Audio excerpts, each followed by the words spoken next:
Class, welcome to week 6. This is legal week. It is one of my favorite weeks of the semester, and depending on your interest and experience, it may be your favorite as well, or it may be one that puts you to sleep. But I really enjoy talking about uh, legal business structure, and then we'll talk a bit about licenses and taxes as well for your other assignment. And then project 2 is due this week. If you are watching this and have not started on Project 2, I highly recommend you get started quickly. Similar to Project 1, that's fairly time consuming. Those two projects are more time consuming than the others for the rest of the semester. So let's start with legal structure. That will be your first assignment this week. Notice the disclaimer: the course does not provide any legal advice.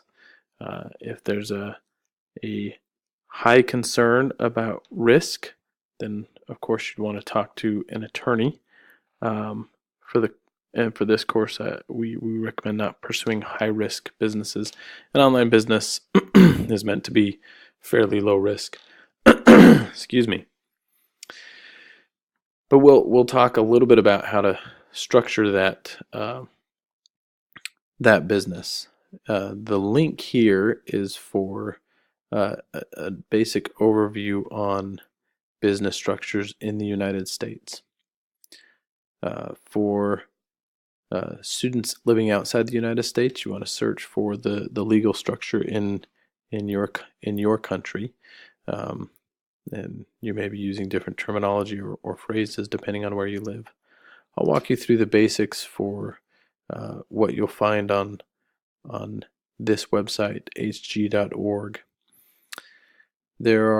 I'll just give you 3. Now, if you're interested, there are plenty of different structures that you can go through on this website. I'm going to give you the 3 basic structures you'll find.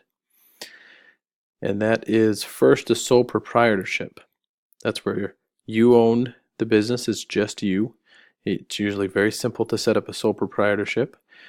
It's nice because you get all of the decision-making control and power. And that is the most common form of an entrepreneur. It's a sole proprietorship, so you make all the decisions.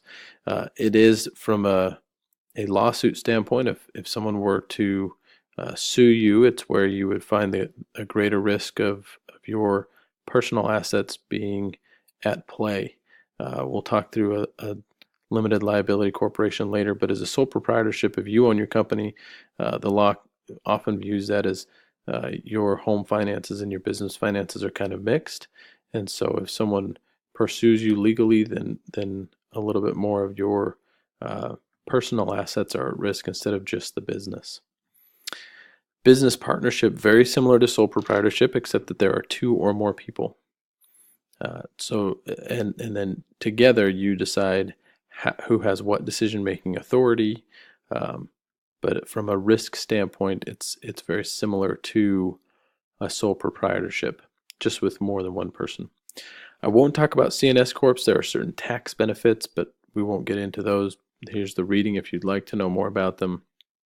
The last one I'll hit on is a limited liability company. That's very common. If you are forming your own business and it's a small business, you still make all the decisions because you're really the only one involved, and not others are really caring about your business. As you grow and gain a larger business, then there's a board that will also have decision-making authority, so you give up a little bit of decision-making authority as the company grows. On the flip side, as the name indicates, limited liability, you limit your own liability, your own risk. In the event that someone pursues a lawsuit against you, it's really only the assets you have in your business that are at risk instead of your personal finances. And so that's why this is a very common form. An LLC, or a limited liability company, is a very common form of small business structure. Nonprofits also have tax benefits. I won't go into details there, but you have to be focused on nonprofit type work, the benefit you provide to the community. So that's about it. That's just a very quick overview. When you're talking about legal business structure, a lot of it comes down to risk, and that's what drives people into different business structures. So for this, you'll write a brief essay and answer the questions below. You'll need to do your own research because you'll want to know how to set up the business in your specific locality, and that's going to differ slightly from city to city, state to state, and country to country. So you'll need to do some research on how to set it up in your specific locale. Your discussion board initial post will be due February 13th. Your responses are due February 15th. That will take us into our second topic, which is licenses and taxes. This again will require you to do your own research, as taxes will be very location specific. So there's not a simple overview of here's the taxes you have to pay for a business, because fortunately, students from all over the world are taking this course, and so this will require you to do your own research.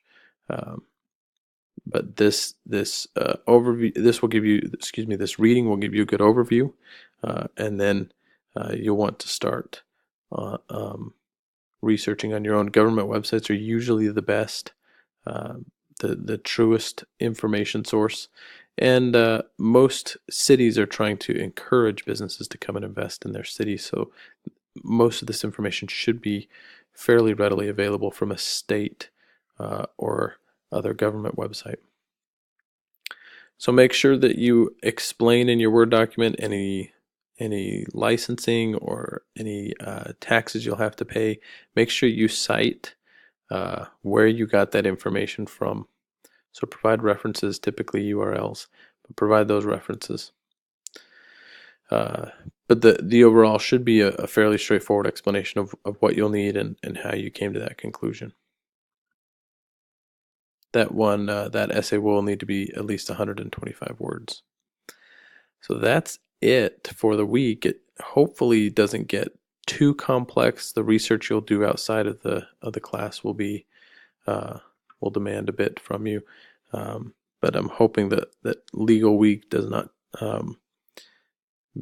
become too difficult. Please reach out if you have any questions. I'm happy to chat through business structures or where to research for tax information.